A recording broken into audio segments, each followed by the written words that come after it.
இவரும் விஷாலும் அவங்க அந்த அம்மாவை கூட்டிகிட்டு போய் உனக்கு சினிமா சான்ஸ் வரேன்னு சொல்லி ஏமாற்றி அந்த கதைகளை பூரா அப்போவே சொன்னாங்க. உதயநிதி ஆட்களை வச்சு அவங்களை மிரட்டி அந்த கதையெல்லாம் வெளியில் வராமல் பார்த்துக்கிட்டாங்க. உலக மகா அயோக்கியர்கள் உங்கள் கதை இன்னும் நிறைய இது என்கிட்ட இருக்க ஆதாரம் கொடுத்து தான் நாரி போகும். உங்கள் தாத்தா காலத்திலேருந்து ஆதாரங்கள் இருக்குது. தாத்தா, அப்பா, பையன், அப்பா, பேரன், முப்பேரன் எல்லாருமே யோகியர்களான்னு கேட்குறீங்க. மற்றவனும் பேசாது. நீங்கள்லாம் உலக மக அயோக்கியர்கள் தானே. கொஞ்சம் உதயநிதி லிஸ்ட்டை கொடுக்குறேன், ஸ்டாலின் 76 இருந்த லிஸ்ட்டை நான் கொடுக்குறேன், கருணாநிதி அவர்கள் லிஸ்ட்டை கொடுக்குறேன். பல விஷயங்கள் என்னால் சொல்ல முடியாது. நான் காவல்துறையில் இருந்ததுனால எனக்கு நிறைய விஷயம் தெரியும். கருணாநிதி விஷயங்கள்லாம் எம்ஜிஆர் உளவுத்துறையை வச்சு கருணாநிதி என்னென்ன பண்ணார், அதில் என்னென்ன இதுங்கள் அதிர்ச்சி ஆதாரங்கள்லாம் வந்தது, அதெல்லாம் வெளியில் சொல்ல முடியாது. அந்த சிவசங்கர் மந்திரியாக இருந்திருக்காங்க. மந்திரிக்கே லாயக்கில்லாத ஆள் அந்த ஆள். இந்த ஆள்கிட்ட நீ திருடுனு கேட்டால் அந்த விஜய் இது கூட்ட நெரிசலை பற்றி பேசுவாங்க. விஜய் கூட்ட நெரிசலை பற்றி சிபிஐ விசாரிச்சுக்கிட்டு இருக்கான் சுப்ரீம் கோர்ட்டு சொல்லி. நீ என்னத்தை போய் கிழிக்க போகிற இதில் போய் கூட்ட நெரிசலில்? நீ விசாரிக்கிறதா இருந்தால் கூட்ட நெரிசலில் ப்ரைவேட் ஆம்புலன்ஸ் வந்து 10, 20, 30ன்னு வந்ததை அந்த ஆம்புலன்ஸ் எல்லாம் இது பண்ணது யாருன்னு விசாரி. முதல்ல உள்ளுக்குள்ள திமுக காரர் ரவுடி எல்லாம் உள்ளே வந்தானே, அவன் யார், அவன் அனுப்புனது யாருன்னு விசாரி. முதல்ல அவன் மேலாம் எஃப்ஐஆர் போடு. கூட்டத்துக்கு வந்தவங்க மேலே எஃப்ஐஆர் போடுவையா? கூட்டத்துக்குள்ள சதி திட்டம் பண்ணவன்லாம் என்ன ஆச்சு? அத்தனை 41 இதையும் போஸ்ட்மார்ட்டம் வந்து சில மணி நேரங்களில் பண்ணி அவளை பற்றி எரிச்சாங்கல, அவன் யாருன்னு அவன் மேலே எஃப்ஐஆர் போட்டுருக்கணும். யோகியங்களா நீங்கள்லாம்? எல்லாம் ஒட்டுமொத்த அயோக்கியர்கள் நீங்கள். உங்கள் கையில் நாடு போய் மாட்டுச்சு. என்ன நடவடிக்கை எடுக்கிறேன்னா பாதிக்க விக்டிம் மேலே நடவடிக்கை எடுப்பையா? அடிப்படை அறிவியல் இல்லாதவங்களாம் நீ எல்லாம் எப்படி என் மந்திரியாக இருந்தீங்க? அதை தான் கேட்குறேன். ஒரு ஏதாச்சும் ஒரு அனுபவம் இருக்கா? பேச தெரியுதா? முதல்ல அட்லி இதை பற்றியும் பேசுவோம், சட்னி இதை பற்றியும் பேசுவேன்னு பேசுகிறானா? அவன் ஒரு மந்திரி அங்கே நாட்டுக்கு. இவங்களுக்கெல்லாம் வந்து இந்த நாட்டை ஆண்டுட்டு போயிருக்காங்கிறது எவ்வளோ ஒரு கேவலமான விஷயம். அதனால் என்ன சொல்கிறேன்னா, நீ முதல்ல பாயிண்ட்டுக்கு வாப்பா. நீங்கள் அடித்த கொள்ளை எவ்வளவு அதை கணக்கு பண்ணி உங்களெல்லாம் உள்ளே தள்ளணும். அது தான் விஜய் செய்யணுங்கிறது தான் எங்களுடைய கோரிக்கை. எத்தனை லட்சம் கோடி ஒவ்வொருத்தனுக்கும் சொத்து இருக்குது. வெளிநாடுகளில் எவன் சொத்து வச்சுருக்கான், இந்தியா தமிழ்நாட்டில் எங்கெங்கே வச்சுருக்கான், துபாயில் எவ்வளோ விசு இருக்குது, அவ்வளோயும் ஒட்டு மொத்தமாக வச்சு ஜப்பான்லாம் வரிசை நிற்க வச்சு தூக்கில் போட்டுருவான் அவங்கள. இந்தியாவில் தான் இவ்வளவு கேவலமான விஷயம். பார்ட்டி ஃபண்ட் கொடுத்தவங்க எல்லாம் புகார் கொடுத்தா பார்ட்டி ஃபண்ட் நான் சொல்றேங்க, சிஎம்டிஏல பார்ட்டி ஃபண்ட் கொடுத்ததுக்கு இது ஆதாரம் இருக்கான்னு கேட்குறாங்களே முட்டாள்கள். சிஎம்டிஏல அப்ரூவல் வாங்கினவெல்லாம் நான் கூட்டிகிட்டு வரேன். அறப்பொருள் இயக்கம் மாதிரி நாங்களும் இது பண்ணிக்கிட்டு இருக்கோம். உனக்கு நீ சிஎம்டிஏக்கு கொடுத்த ஒரு 10-20 பேரை நான் வச்சுருக்கேன். நீ பெர்மிஷன் கொடுத்தல. அவன் பார்ட்டி ஃபண்ட் எவ்வளோ கொடுத்தான் சேகர் பாபுக்குன்னு சொல்லுவான்.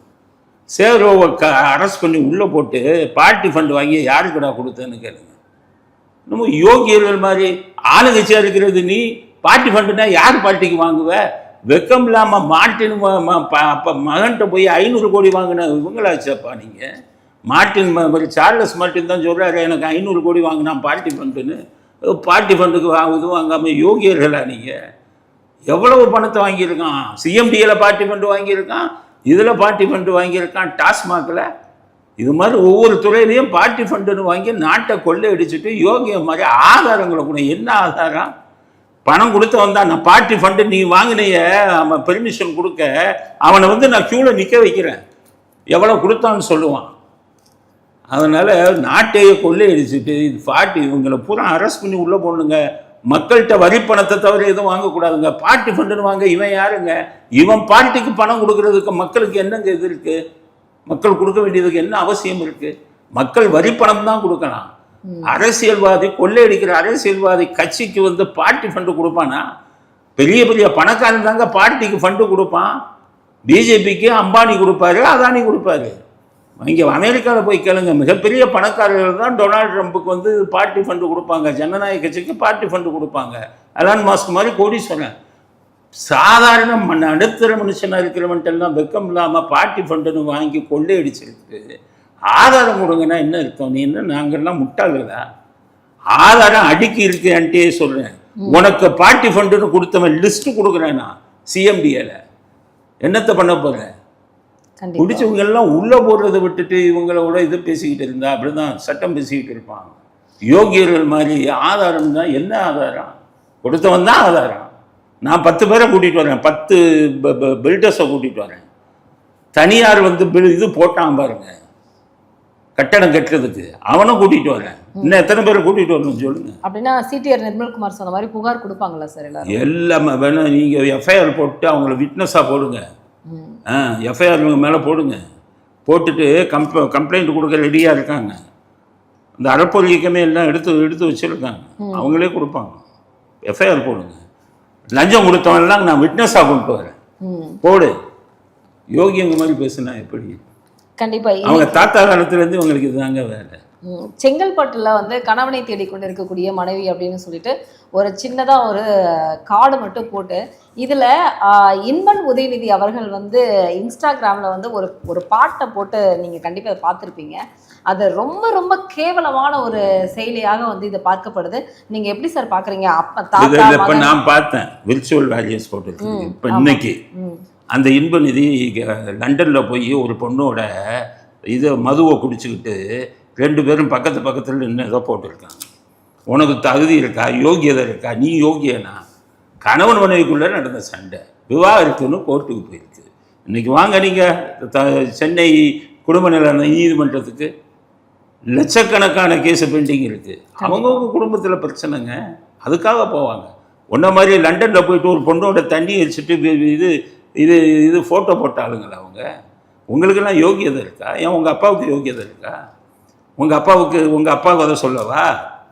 உங்கள் அப்பா யார் யாருடைய எப்படி இப்போ சுற்றினாரு, அந்த பெண்கள்லாம் இவரை பற்றி என்ன புகார் கொடுத்தாங்க, என்ன புஸ்தகம் எழுதுனாங்கன்னு நான் கதை சொல்லவா? இப்போ ஸ்ரீரெட்டின்னு ஒரு பொண்ணு கூட வந்து நைட் ரைடு அப்படின்னா என்னன்னு சொல்லுங்க உதயநிதின்னு கேள்வி கேட்டிருந்தாங்க. நைட் ரைடுனா என்ன அப்படின்னு கொஞ்சம் விளக்கம் கொடுங்க உதயநிதின்னு கேட்டிருந்தாங்க. அது இல்லாமல் வந்து கதிர்வேலன் காதலன் படத்தில் என் கூட இருந்தீங்க அப்படின்னு சொல்லிட்டு அவங்க முதல்ல சொன்னாங்க. கிரீன் பார்க்கில் இவரும் விஷாலும் அவங்க அந்த அம்மாவை கூட்டிகிட்டு போய் உனக்கு சினிமா சான்ஸ் வரேன்னு சொல்லி ஏமாற்றி அந்த கதைகளை பூரா அப்பவே சொன்னாங்க. உதயநிதி ஆட்களை வச்சு அவங்களை மிரட்டி அந்த கதையெல்லாம் வெளியில் வராமல் பார்த்துக்கிட்டாங்க. உலக மகா அயோக்கியர்கள் உங்கள் கதை இன்னும் நிறைய இது என்கிட்ட இருக்க ஆதாரம் கொடுத்து தான் நாரி போகும். உங்கள் தாத்தா காலத்திலேருந்து ஆதாரங்கள் இருக்குது. தாத்தா, அப்பா, பையன், அப்பா, பேரன், முப்பேரன் எல்லாருமே யோகியர்களான்னு கேட்குறீங்க. மற்றவனும் பேசாத. நீங்கள்லாம் உலக மகா அயோக்கியர்கள் தானே. கொஞ்சம் உதயநிதி லிஸ்ட்டை கொடுக்குறேன், ஸ்டாலின் 76 இருந்த லிஸ்ட்டை நான் கொடுக்குறேன், கருணாநிதி அவர்கள் லிஸ்ட்டை கொடுக்குறேன். பல விஷயங்கள் என்னால் சொல்ல முடியாது. நான் காவல்துறையில் இருந்ததுனால எனக்கு நிறைய விஷயம் தெரியும். கருணாநிதி விஷயங்கள்லாம் எம்ஜிஆர் உளவுத்துறையை வச்சு கருணாநிதி என்னென்ன பண்ணார், அதில் என்னென்ன இதுங்கள் அதிர்ச்சி ஆதாரங்கள்லாம் வந்தது, அதெல்லாம் வெளியில் சொல்ல முடியாது. அதனால் ஒரு கணவன் மனைவிக்குரிய சண்டையை சொல்லக்கூடிய யோகியர்களே உங்கள் கதையை பூரா நான் எடுத்து விட்டேன்னா தமிழ்நாடே நாலு பேர் விஜய்க்கே தெரியாது அந்த கதையெல்லாம். அப்போ எம்ஜிஆர் எடுத்த ஆதாரம் மோகன்தாஸ் இருக்கும்போது உளவுத்துறையில் பல விஷயங்கள் நாங்கள்லாம் அதை பார்த்துட்டு சரி இப்படியும் மனிதர்கள், இப்படியும் ஒரு மனிதர்கள் இருக்காங்கன்னு நினச்சிக்கிட்டு இருந்தேன். இன்றைக்கி அந்த மனிதர்கள் வந்து உலகமாக யோகியம் மாதிரி பேசிக்கிட்டு இருந்தால் என்ன அர்த்தம்? அதனால் இந்த குடும்பத்தை விடுங்க. இவங்க இது வந்து வெளியில் சொல்ல முடியாத பல விஷயங்களுக்கு நீ யோகியம் மாதிரி பேசாத. எங்களை மாதிரி ஆள் இருக்காங்க பல விஷயம் தெரிஞ்சவங்க, யோகியம் மாதிரி பேசாத. நீ ஊரை கொள்ளையரிச்சிருக்க, அவ்வளோதான். கொள்ளையரிச்சதுக்கு பதில் சொல்லு. அவரை பேசாத என்ன வாயை திறந்தாரு ஓடி போயிட்டாரு. இப்போ செந்தில் பாலாஜியோட தம்பி அசோக் அவர்களை வந்து தேடிட்டு இருக்காங்க. 3 வருடங்களாக கைது செய்யாமல் இவ்வளோ நாள் என்ன பண்ணீங்கன்னு நீதிமன்றம் கேள்வி எழுப்பியிருக்குல்லைங்க சார். அவர் வந்து கைது செய்வதற்கான வாய்ப்புகள் இருக்குன்னு நினைக்கிறீங்க? கைது அந்த கரூரில் தான் சுற்றிக்கிட்டு இருக்காரு. இந்த எலெக்ஷன்லாம் ஃபுல்லாக போய் வேலை செஞ்சாரு. எங்கேயா தேடுறீங்கன்னு கேட்குறேன். நான் சொல்லவா இடம் எங்கே இருக்கான்னு சொல்லவா? போய் அரெஸ்ட் பண்ணுறீங்களா? அவர் தான் எங்க அப்ஸ்காண்டுங்க. கோர்ட்டுக்கு வந்து அப்பியர் ஆனார்ல, முன்ஜாமீன் வாங்க வந்தார்ல. அப்போ என்ன பண்ணீங்க? எலெக்ஷன் பூரா இப்போ சுற்றிக்கிட்டு இருந்தார்ல, கேன்வாஸ் பண்ணார்ல, பணம் எல்லாம் அவருக்கு தானே கொடுத்தாரு. எங்கே போய் பார்த்தீங்க? அதனால் நான் சொல்கிறேங்க, பாஜகவில் ஈடி நினச்சிருந்தா எப்போவோ கைது பண்ணியிருக்கான். இன்றைக்கும் நிர்மல்குமார் ஒரு கருத்தை சொல்கிறாரு. என்னன்னு கேட்டிங்கன்னா, செந்தில் பாலாஜி மேலே வழக்கு தொடர கவர்னர்கிட்ட அனுமதி கேட்டோம், எல்லாருக்கும் கொடுத்துட்டாங்க, செந்தில் பாலாஜிக்கு மட்டும் கொடுக்காம நிறுத்தி வச்சுருக்காங்கன்னு ஒரு குற்றச்சாட்டு சொல்கிறார். அது உண்மையாக இருந்தால் பாஜகட்ட நான் கேட்க வேண்டிய கேள்வி, ஏன் செந்தில் பாலாஜிக்கு மட்டும் அனுமதி கொடுக்காம நிறுத்தி வைக்கிறீங்க? அவர் செந்தில் பாலாஜிக்கு வந்து இது ஒத்துழைப்பு கொடுக்குறீங்களா? இதுக்கு எதுவும் ஏதாச்சும் காரணம் இருக்கா? அப்போ அசோக்கை நீங்கள் கைது பண்ணாமல் இருந்ததுக்கும் ஏதாச்சும் ஒரு உள்காரணம் இருக்கா? அதை தான் நாங்கள் கேட்குறோம். அதனால் மத்திய அரசாங்கம் நேர்மையாக இருக்கீங்களா? ஏன் இப்போ இது லஞ்ச ஒழிப்புத்துறையில் அருண் இருக்காரு, அவர் நேர்மையாக இருக்காரா? கைது பண்ண சொல்லுங்கள். இவர் மேலே எஃப்ஐஆர் போட்டிங்கல்ல KN நேரு மேலே, ஏன் KN நேரு ஒன்றும் கைது பண்ணலை? KN நேரு மேலே 1020 கோடி வந்து ஊழல் அப்படின்னு சொல்லியிருக்கான்ல ஈடி. நீங்கள் வெறும் 640 கோடிக்கு எஃப்ஐஆர் போட்டிங்களே, ஏன் 400 கோடியாக மறைச்சிங்க? ஏன் அவரை கைது பண்ணலை? இதே அருண் வந்துக்கிட்டு கட்டடம் கட்டுற முதல்ல பாவம் பில்டருங்கிட்டனா போய் குண்டர்கள் சட்டத்தில் போட்ட ஆளாச்சே. ஏன் லஞ்ச ஒழிப்புத்துறையில் அவங்க நாட்டை கொள்ளையடிச்சவங்க மேலே ஏன் போட முடியலை? ஏன் போட முடியலை? ரொம்ப அவங்களுக்கு அப்படியே அவங்க பக்கம் எதுவும் பேசிக்கிட்டு இருக்கீங்களா? அவங்க பக்கம் எதுவும் சமரசம் பேசிக்கிட்டு இருக்கீங்களா? இல்லை திருமாவளவன் வச்சுக்கிட்டு இது பண்ணி பேசிக்கிட்டு இருக்கீங்களா? இப்போ நீங்க திருமாவளவன் சொன்ன உடனே தான் விஜய்க்கு ஒரு வார்னிங் கொடுத்துருக்காரு. சட்டசபையில வந்து இந்த மாதிரி ஏளனமா 2 பக்கம் நாணயத்தின் 2 பக்கம் போலதான் வெற்றியும் தோல்வியும். ஆனா நீங்க இப்படி வந்து MK ஸ்டாலினை ஏளனமா சட்டசபையில பேசினதை நான் வந்து கண்டிக்கிறேன். இந்த உங்களுக்கு ஒரு வார்னிங் கொடுக்குறேன், இந்த மாதிரி பேசக்கூடாது. 2 MLA வச்சுட்டு வார்னிங் கொடுக்குற ஆளை இந்த மாதிரி அரசியல்வாதி எல்லாம் வச்சுக்கிட்டு நாடு பெரிய ஒரு பக்கம் 20 MLA இருக்கிற மாதிரி என்ன நீ வார்னிங் கொடுக்குறீங்க? இதே சட்டசபையில் இவங்க என்னென்ன பண்ணாங்க? பழக்கடை அன்பழகனை வச்சுட்டு சபாநாயகரை தூக்கிட்டு போய் வேறு சீட்டில் உட்கார வச்சாங்களே. வாய்க்கு வராத கெட்ட வார்த்தையெல்லாம் திமுக காரன் பேசுனானே, எங்கே போனீங்க உங்கள் திருமாவளவன்? சும்மா இந்த பூச்சாண்டி காட்டுறவர்கள் இல்லை. அந்த 6 தேர்தல் இடைத்தேர்தல் முடியட்டும், உங்களை அடித்து துரத்த போகிறாங்க. இதை விட்டு கூட்டணி விட்டு 2 MLA வச்சுக்கிட்டு இவர் என்னென்னமோ கதை விடுவார். இது பண்ணால் நான் வாபஸ் வாங்கிடுவேன், இதை வாங்கிடுவேன் அப்படின்னா என்ன அர்த்தம்? என்ன வார்னிங் விடுறீங்க? திமுக காரனை வார்னிங் விடுங்க. 89ல் சேலையை பிடிச்சி இழுத்தான், எவனாச்சும் வார்னிங் விட்டானா? ஜெயலலிதா சேலையை பிடிச்சி இழுத்தானா? வார்னிங் எவனும் விட்டானாங்க இந்த நாட்டில்? இன்னைக்கு ஒரு சும்மா 2 MLA வச்சுக்கிட்டு நீ வன்னியரசை நீங்கள் ராஜினாமா பண்ண சொன்னாலும் வன்னியரசு விசிகாவை உடைச்சிட்டு அப்போ மந்திரியாக தான் இருப்பார். உங்கள் விசிகா 2ஆக உடையும். அதனால யோகியர் மாதிரி பேசாதீங்க திருமாவளவன். அதனால் திருமாவளவன் வந்து என்ன வார்னிங் கொடுக்குறது? நீங்கள்லாம் ஒரு கூட்டணி மந்திரி சபையில் சேர்ந்தது நாட்டுடைய தலை விதி. கொள்கை உள்ள ஆளுங்களா நீங்கள்? ஸ்டாலின்ட்ட 10 கோடி 15 கோடின்னு லஞ்சத்தை வாங்கிட்டு கூட்டணி வச்ச ஆளு நீங்கள். அதனால் நாட்டில் ஜாதி வன்மத்தை வந்து இதை உருவாக்கின ஆளுங்க நீங்கள்லாம் பேசுகிறதுக்கு அரசியல் பண்ணுறது, நீங்கள்லாம் அரசியலில் இருப்பது இந்த நாட்டினுடைய தலையெழுத்து. ஆனால் இன்னொரு விஷயம் சொல்லியிருக்காரு சார், தாய்மாமன் தங்க மோதிரம் அப்படின்னு சொல்லிட்டு தாய்மாமன் சீருன்னு ஒரு விஷயத்த வந்து தேர்தலில் வந்து விஜய் அவர்கள் சொல்லியிருந்தாரு. இன்னைக்கு தாய்மாமன் சீர் அப்படிங்கிறத வந்து வெளியிட்டிருந்தாங்க. யார்? விஜய் அவர்களுடைய பிறந்தநாள், முதல்வருடைய பிறந்தநாளைக்கு தாய்மாமன் சீரு வந்து அந்த திட்டத்தை கொண்டு வந்துட்டாங்க. ஆனால் இன்னைக்கு இதில் பல லட்சம் கோடி வந்து பல கோடி ரூபாய் வந்து இதில் நஷ்டம் ஏற்படும். இது தேவையில்லாத ஒரு விஷயம், மறுபரிசீலனை செய்யுங்க அப்படிங்கிறாங்க. ஆனால் மூத்த பத்திரிகையாளர்கள் எல்லாம் அப்போ பேனா செலவைக்கிறதுக்கு வந்து 87 கோடி அப்படிங்கிறதெல்லாம் வந்து ஏன் அப்போ கேள்வி எழுப்பலன்னு வந்து கேள்வி எழுப்பியிருக்காங்க சார். நீங்கள் எப்படி பார்க்குறீங்க? பொதுமக்களுக்கு கொடுக்கக்கூடிய திட்டத்தை எப்படி தேவையில்லாத திட்டம் இல்லைங்க? சமாதிக்கு 250 கோடி வைப்பீங்களா உங்கள் அவருக்கு அப்பா சமாதிக்கு? அது தேவையான திட்டமா? கள்ளச்சாராயம் குடிச்சுலாம் செத்தாங்களே, ஒவ்வொருத்தனுக்கு 10 லட்சம் ரூபா கொடுத்தாரு. அது வந்து கள்ளச்சாராயம் குடிச்சு செத்தவனுக்கு 10 லட்சம் ரூபா கொடுத்ததெல்லாம் தேவையான இதுவா? அதனால் இவங்க நாட்டை வந்துக்கிட்டு அரசாங்க பணத்தை இது பண்ணி கொள்ளையடித்து அதை அந்த அளவுக்கு மோசமான இதுக்கு கொண்டு போய் வச்சுருக்காங்க நாட்டை. இவங்க வந்துக்கிட்டு திட்டத்தை பற்றி சொல்கிறது, மக்களுக்கு போடக்கூடிய திட்டத்தில் என்ன இருக்குது? என் தங்கத்துக்கு தாலி கொடுத்தாங்க, இல்லை தாலிக்கு தங்கம் கொடுத்தாங்கல்ல, அப்போ அதெல்லாம் எதுக்கு கொடுத்தாங்க? பெண்களுக்கு தானே கொடுத்தாங்க. தாய்மாமன் சீர்னு கொடுக்குறாங்க, அதில் என்ன தப்பு? உங்களை மாதிரி போய் பாருங்கள், உங்களை மாதிரி கலர் டிவி வாங்கி கொடுக்குறேன்னு சொல்லிவிட்டு அதில் 40% உங்கள் அப்பா கமிஷன் அடிச்சாரு. கலர் டிவிக்கு 2000 கொடுத்துட்டு 800 ரூபா உங்கள் அப்பா ஒரு டிவிக்கு கமிஷன் வச்சு மீதி 1200 கொடுத்தாரு. அது மாதிரி இருந்தால் குற்றம் சொல்லாது. திட்டத்தை குற்றம் சொல்லாதீங்க. திட்டத்தில் வந்து ஊழல் நடந்தால் குற்றச்சாட்டு சொல்லுங்க. ஆனால் இவங்க சொல்கிறது என்னன்னா சார், இவர் விஜய் அவர்கள் வந்து கொஞ்ச நாட்களுக்கு முன்னாடி, பல வருடங்களுக்கு முன்னாடி ஜோஸ் ஆலுகாஸினுடைய ஒரு ஆடில் நடிச்சிருந்தாரு. இப்போ அதுக்கு ஒரு அவங்களோட ஒரு நெருங்கிய ஒரு தொடர்பு வச்சுக்கிறதுக்காக திரும்பவும் இவர் வந்து ஜோஸ் ஆலுகாஸில் பர்ச்சேஸ் பண்ணி இங்கே கொடுக்குறாரு அப்படிங்கிற மாதிரி ஒரு குற்றச்சாட்டை ஐடிவிக்கு வச்சுருக்காங்க. ஜோஸ் ஆலுகாஸ் சொல்கிறீங்கள, இந்த நகைக்கடை மதுரையில் திறக்கும் போது மூக்க அழகிரி போய் கமிஷன் கேட்டு அவன் கொடுக்க மாட்டேன்னு சொன்ன உடனே அவன் ஷோரூம் வாசலில் திறப்பு விழா நடத்த விடாமல் குழி வெட்டின ஆளுங்க இவங்க போயிட்டு அதுக்கப்புறம் ஜோயா ஆல்காஸ் வந்து அங்கேருந்து பாம்பேலேருந்து மிரட்டினாங்க. கருணாநிதி கூப்பிட்டியோ அவங்ககிட்ட வம்பு வைக்காதடான்னு சொல்லி குழியை இவங்களே வச்சு மூட வச்சாங்க. நீங்கள்லாம் ஜோஸ் ஆல்காஸில் போய் இவங்க வந்து ஊழல் பண்ணிட்டாங்கன்னு சொல்றதுக்கு என்ன இருக்குது? ஏதாச்சும் ஒரு நகை கடையில் தானே வாங்கினோம், ஏதாச்சும் ஒரு நகை கடையில் தானே. அப்போ நகை கடையில் வாங்கினாங்கன்னா அப்போ அந்த நகை கடையை வந்து குத்தம் சொல்லுவீங்களா? கமிஷன் வாங்கின ஆளுங்க அதே நகை கடையில் நீங்கள் உங்கள் கதையை சொன்னீங்கன்னா நாளை போகும் தமிழ். இதுவே கூப்பிட்டு கேட்போமா, பாம்பேயில் இருக்காரு ஓனரு, இவங்க என்னென்ன பண்ணாங்க, எவ்வளோ கமிஷன் கட்டாங்க, நீங்கள் திறப்பு விழா நடத்த விடாமல் எப்படி குழி வெட்டினாங்க, எல்லா கதையும் சொல்ல வேணாம். யோகியங்க மாதிரி பேசாதீங்கிறது தான் அவங்களுக்கு தான் சொல்கிறேன். இன்னும் திருந்தலை பாருங்கள், மன்ன கவியும் இன்னும் திருந்தலை. ஒரு சீட்டு கூட வராமல் போகிற சூழ்நிலை வரப்போகுது.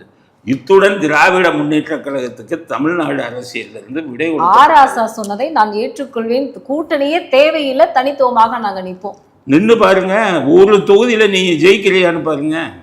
ஸ்டாலினும் அதுக்கு ஓகே சொல்லியிருக்காரு. நிறுத்த சொல்லுங்க, உங்க பையனை வந்துக்கிட்டு இதுல கூட்டணியே இல்லாம இதுல நிக்க சொல்லுங்க. இப்ப நான் சேலஞ்ச் சொல்றேன் உங்களுக்கு, உங்க பையனையும் சேகர்பாபு துறைமுகத்திலையும் உங்க பையனை நம்ம சேப்பாக்கிலையும் கூட்டணி இல்லாம தனியா நிக்க சொல்லுங்க. தைரியம் இருக்கா ஸ்டாலினுக்கு? நிக்க சொல்லுங்க. ஸ்டாலினை தமிழ்நாட்டில் ஏதாச்சும் ஒரு தொகுதியில் கூட்டணி இல்லாமல் 4000 கொடுக்காம நின்று பார்க்க சொல்லுங்க. அதனால மண்ணக்க வீட்டிங்க, இதை விட கேவலம் எதுவும் இல்லை. கூட்டணி பூரா போயிட்டான், ஒருத்தரும் உங்கள் கூட இல்லை. உங்கள் கதை பூரா வெளியில் வருது. பார்ட்டி ஃபண்டுலேருந்து நீங்கள் வாங்கின லஞ்சம் பூரா வெளியில் வருது. எல்லா மந்திரியும் ஜெயிலுக்கு போக போகிறான், நீங்கள் உள்பட ஜெயிலுக்கு போக போகிறீங்க. செஞ்ச பாவம் எப்படிங்க சும்மா விடும்? நாட்டில் ஏழை மக்கள் இருக்கான், பார்ட்டி ஃபண்டுன்னு வெக்கம் இல்லாமல் வாங்குறியா? உனக்கெல்லாம் என்ன? உன் பார்ட்டி என்ன அவ்வளோ பெரிய இந்த பார்ட்டியா? நேஷனல் பார்ட்டியா? நாட்டுக்கு சுதந்திரம் வாங்கி கொடுத்த பார்ட்டியா? சாமி இல்லைன்னு செருப்பால் அடித்த கேவலமான கட்சிங்க உங்கள் கட்சிங்க. எல்லாவற்றிற்குமே எதிராக தேசியத்துக்கு எதிரானவங்க, தேசத்துக்கு எதிரானவங்க, தெய்வீகத்துக்கு எதிரானவங்க. எந்த இதுலையா உன் கட்சி ஒரு பெரிய எந்த கட்சி? உன் கட்சியுடைய தலைவன் என்ன? உனக்கு ஆரம்பித்து விட்ட தலைவன் வளர்ப்பு பையனை வளர்ப்பு பண்ண கல்யாணம் பண்ணாரு, 73 வயசில் கல்யாணம் பண்ணாரு. இவரை எதிர்த்து நாங்கள் திமுக ஆரம்பிக்கிறோம்ட்டு அதே தலைவனுக்கு ஊராக செலவச்சுக்கிட்டு இருக்கிற ஆளுங்க நீங்கள். எவன் யோகியம் இருக்கான்? அண்ணாதுரையை தவிர உன் கட்சியில், உன் கட்சி தலைவனில் அண்ணாதுரையை தவிர ஒரு யோகியனை காமி. எல்லாமே அயோக்கியத்தனம் பண்ணுறவன், ஊழல் பண்ணுறவன், லஞ்சம் வாங்குறவன். இந்த லட்சணத்தில் திமுகன்னு பேசுறதுக்கு உங்களுக்கு எப்படித்தான் இது வருது? ஜனங்கிட்ட போய் பிச்சை எடுத்துருக்க இதை விட கேவலம் என்ன இருக்குது? ஜனங்கிட்ட போயிட்டு அதனால் ஜனங்கிட்ட பிச்சை எடுத்துக்கிட்டு கூட்டணி கட்சிகளுக்கெல்லாம் இது கொடுக்குறது ஷேர், இப்படி தானே பண்ணிக்கிட்டு இருந்தாங்க. அதனால் ஒரு தீய சக்தின்னு சொன்னது அது கரெக்டு. ஈவில் ஃபோர்ஸ், அந்த ஈவில் ஃபோர்ஸ் வந்து தமிழ்நாட்டிலேருந்து என்னைக்கு விடைபெறுதோ அதைத்தான் இந்தியாவிலேயே நம்ம தமிழ்நாட்டு மக்கள் தான் முன்ஜென்ம பாவம் அதிகம் செஞ்சோம். விஜய் அவர்கள் டெவல்னு சொல்லியிருக்காரு. அதான் முன்ஜென்ம பாப்பத்தில் வந்து நம்மெல்லாம் வந்து அதிக பாவம் செஞ்சவங்க தானே இருக்கும். ஏன்னா இப்படிப்பட்ட மோசமானவர்கள், பசுமன் முத்துராமலிங்கத்தேவர் சொல்லுவாராம் அந்த காலத்தில், நான் பார்த்ததில்லை, இது இல்லை, நான் கேள்விப்பட்டேன். நீசர்கள் தாண்டா வருமானு சொன்னார். தமிழ்நாட்டை நீச்சப்பயில தான் ஆளுவான்னு சொன்னார். அது ரொம்ப பெரிய யாரு சொல்கிறாருன்னு பார்க்கும்போது இவர்களைத்தான் சொல்லியிருக்காரு. நீசர்கள் அந்த நாட்டை எப்படி கொள்ளையடிக்கிறான் பாருங்க, கொஞ்சம் கூட ஈவி இறக்கம் இல்லாமல். ஜனங்க பணமாச்சடா இப்படி கொள்ளையடிக்கிறவ அப்படிங்கிற ஒரு மனசாட்சி இல்லாதவன் தானே நீசர்கள். மனசாட்சி இல்லாதவன் தான் நீசர்கள். நீங்கள் இப்போ அடித்த கொள்ளைக்கு இன்னும் வரப்போகுத, இன்னும் நிறைய வரப்போகுது. அறப்பொருள் இயக்கம் லிஸ்ட்டு நிறைய வச்சுருக்காங்க. இப்போ விஎன்டிசிலேயே கொடுத்தது, அவங்க கொடுத்ததுல தான் இப்போ இந்த ஆக்ஷன் எடுக்கிறாங்க ஏவாவேலு மேலே. இன்னும் இப்போ வந்துக்கிட்டே இருக்கும், எங்களுக்கெல்லாம் வந்துக்கிட்டே இருக்குது. அண்ணா மொட்டை கடிதமாக வருது, சார் இந்தாங்க ஆதாரம்னு வருது. அதுக்குன்னு ஒரு தனி ஆஃபீஸை போட்டு 10-20 பேரை வேலைக்கு வச்சு நாங்கள் வேலை செய்யணும். தலையை சுற்றுது. கேட்டால் யோகியம் உத்தமன்னுக்கிட்டு இருக்காங்க. அதனால் இது வந்து இறை சக்தியுடன் தண்டனை ஆரம்பிச்சிருச்சு. இனி எல்லா பையனும் நீங்கள் ஜெயிலுக்கு போகிறது வந்து காலத்தின் கட்டாயம். நீ அவனும் தப்ப முடியாது. விஜய் வடிவத்தில் வந்து இறைவன் ஒரு சக்தியை உருவாக்கி கொடுத்துருக்காங்க. அதனால் அதுதான் இப்போ வேலை செய்யுது.